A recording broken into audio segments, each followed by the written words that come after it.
lot more people, so I felt like it's a good time to finally release a new Yasuo tips and tricks video. The tips and tricks in this video are going to be slightly more advanced, but of course some of them being more advanced than others. But either way, the point of this video is to hopefully teach you something new about our favorite samurai. So throughout this video I will be going over 4 different things, and here are the 4 things, the first of which being what I call the quick NATO. Next I'll talk about animation cancelling with Yasuo that will probably deceive your opponents, and overall just make you execute your combos faster. Then I'll have probably the easiest of the 4 being what I call the hit confirm, which is more of a fancy thing to do than a hard thing to do. And the final thing I'll talk about is what I'm calling the cheese Q and ultimate, which is probably the hardest thing to do. But let's start off with the very first one, the quick NATO. So a very common way to kind of ensure landing the knockup on your Q on your opponent to follow up with an ultimate is to simply combine it with your E ability so that you spin. However, using the E onto your opponent, as you can see in this example, can be definitely quite predictable. An opponent with high reaction can flash it before you finish the E and the Q. So the trick I'll be talking about is here to help you prevent this from happening and make it much more unpredictable and much more quicker. So first you have to have flash available to use, and then you want to stack up your Q to the 3rd stack. And the whole point is to not use the E on the opponent, but instead use it on the minion, as you'll see here. And as you're mid dash and still going to the minion, you use the Q and then you use the flash, and it'll instantly use the Q flash as your dash is about to finish on the minion, thus giving your opponent much less time to react. You can see as the dash is finishing on the minion, I use my Q and the flash simultaneously, even though I did input the Q first and then the flash, but it happens almost at the exact same time and it's very quick.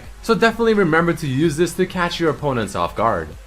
The next thing we'll be talking about is going to be the animation cancelling, which is one of my personal favorites and I actually use it quite often. So first, the reason behind this. Now the Q when you fire with a tornado seems very obvious, and you can see the animation being played as you saw there, with the way Yasuo throws up his sword. But the same thing applies to Yasuo's wind wall. He also has a very long animation of him actually making the wind wall. And what this does is it gives your opponent a lot of time to see the ability coming because of the long animation, thus giving them more time to react. But a cool thing is the fact that you can combine the W and the Q together to cancel the animation of the Q. And as you saw there, you can see that the Q fired out from Yasuo as he was still in the animation of throwing out the wind wall. So not only does it save you some time, but people simply will not be expecting the Q to come out since you're not showing off the full animation of the Q like you saw at the beginning. But this does not only apply to the 3rd Q, and you could do the exact same thing with just a regular Q as you see in this example right here. And I'm also going to show you guys an actual real example that I used within a game not too long ago that I put up on my channel, which you can check out if you haven't. But this really is a good example of putting this trick into full use by using the regular Q by doing 2 things at one time. Not a very difficult thing to do, but it truly does have a lot of practical use.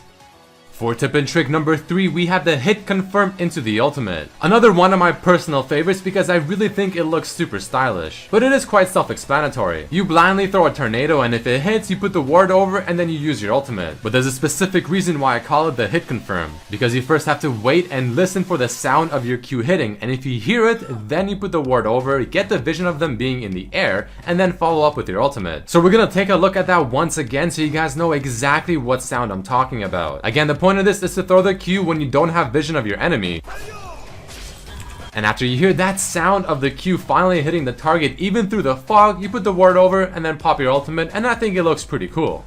And the final trick I'll be talking about, and probably the hardest one out of the 4, is going to be the cheese Q and ultimate. First, big shoutouts to Arc Data for finding this trick out. But the whole purpose of this trick is to only have to use your Q one time after your ultimate to get your 3rd Q ready to go once again. As you just saw in the example, though we have to slow down to really understand what's happening. So first things first, you need to have maximum CDR on your Q being at 1.33 seconds. And as you throw your Q at your target, you're going to see me use my EQ Q on this minion, and the second I use the Q on the minion, I only then use my ultimate on the target, so in this case Vayne, and as I land from my ultimate, all I need to do is use one more Q as you see there to finally get my 3rd Q ready to go once again, being the knockup. A very difficult trick, but it can get you your 3rd Q much faster in a tight fight. I highly recommend practicing that last one a few times in a custom game before you try it in a real game, but I also recommend trying out every single trick I mentioned if you're a Yasuo player or if you're thinking of picking up Yasuo and you want to take it to the next level. But those are the 4 tips and tricks I wanted to talk to you guys about in this video. Again, if you did enjoy it, found it useful, informative, or whatever,